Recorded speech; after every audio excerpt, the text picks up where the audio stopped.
పిత పుత్ర పవిత్రాత్మ నామమున ఆమెన్. క్రీస్తునాథుని యందు మిక్కిలి ప్రియమైన సహోదరి సహోదరులారా, ఈరోజు మన పరిశుద్ధ కథోలిక స్త్రీ సభ ప్రపంచవ్యాప్త పీఠాధిపతులకు మరియు విచారణ గురువులకు ప్రతిరూపమైన పునీత జాన్ మరియా వియాన్నీ గారి పండుగను ఎంతో భక్తి శ్రద్ధలతో జరుపుకుంటూ ఉంది. ఈ శుభదినాన మనం ధ్యానించిన మత్తయి శుభవార్త 9వ అధ్యాయం 35వ వచనం నుంచి 38వ వచనం వరకు యేసు ప్రభు యొక్క అమూల్యమైన దయా హృదయాన్ని, ఆత్మల రక్షణ కొరకు ఆయన తపనను మనం చూస్తాం. ప్రభు అయిన యేసు అన్ని పట్టణాలలో, అన్ని గ్రామాలలో సంచరిస్తూ, సమాజ మందిరాలలో బోధిస్తూ, దేవుని రాజ్య సువార్తను ప్రకటిస్తూ, ప్రజల యొక్క రోగాలను, వ్యాధి బాధలను స్వస్థపరుస్తూ ఉన్నారు. ప్రజా సమూహాలను చూసినప్పుడు వారు కాపరి లేని గొర్రెల వలె విసిగిపోయి చెల్లాచెదరై ఉన్నందున ఆయన వారిపై ఎంతో జాలిపడ్డారు. ఆనాడు యేసు ప్రభువు తన శిష్యులతో ఒక గొప్ప సత్యాన్ని పలికారు. కోత విస్తారముగా ఉన్నది, కానీ పనివారు కొద్దిమందే. కాబట్టి తన పంట పొలానికి పనివారిని పంపవలసినది అని కోత యజమానునికి వేడుకొనండి అని ప్రభువు చెప్పారు. యేసు ప్రభువు కోరుకున్న ఆ నమ్మకమైన భక్తి గల పనివారికి పునీత జాన్ మరియా వియాన్నీ గారి జీవితమే ఒక పరిపూర్ణ నిదర్శనం. ఆయనను ఫ్రాన్స్ దేశంలో ఆర్స్ అనే ఒక చిన్న గ్రామానికి విచారణ గురువుగా పంపించినప్పుడు అక్కడి ప్రజలు దేవునికి, విశ్వాసానికి ఎంతో దూరంగా ఉన్నారు. కానీ వియాన్నీ గారు అధైర్యపడలేదు.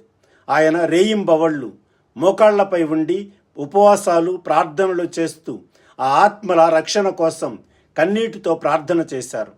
దేవుని జాలి హృదయాన్ని ఆ ప్రజలకు చూపించారు.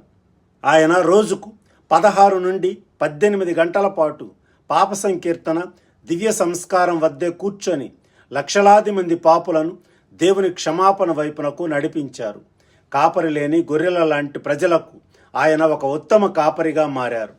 ఒక మంచి గురువు యొక్క హృదయం ఎల్లప్పుడూ దేవుని ప్రేమతో, ఆత్మల రక్షణ తపనతో నిండి ఉండాలి అని ఆయన తన పవిత్ర జీవితం ద్వారా నిరూపించారు. దేవుని తోటలో ఆయన ఒక శ్రేష్టమైన పనివారిగా నిలిచారు. ప్రియమైన సహోదరి సహోదరులారా, ఈనాటి పండుగ దినాన దేవుని వాక్యం మనలను 2 ప్రాముఖ్యమైన విషయాల కొరకు పిలుపునిస్తూ ఉంది. మొదటిది, మన స్త్రీ సభలో గురువుల కొరకు, పీఠాధిపతుల కొరకు మనం నిరంతరం ప్రార్థించాలి. లోక శోధనలను జయించి వారు యేసు ప్రభువు లాంటి మంచి కాపరులుగా జీవించేలా దేవుని కృపను వేడుకోవాలి. రెండవది, మనమందరం కూడా జ్ఞానస్నానం ద్వారా దేవుని తోటలో పనివారం అయ్యాం. మన కుటుంబాలలో, మన చుట్టూ ఉన్న సమాజంలో కాపరి లేని గొర్రెల వలె ఆశ్రయం కోసం, దేవుని ప్రేమ కోసం వెతికే వారికి మన క్రీస్తు ప్రేమ ద్వారా ఆదరణను, మార్గదర్శకత్వాన్ని అందించాలి.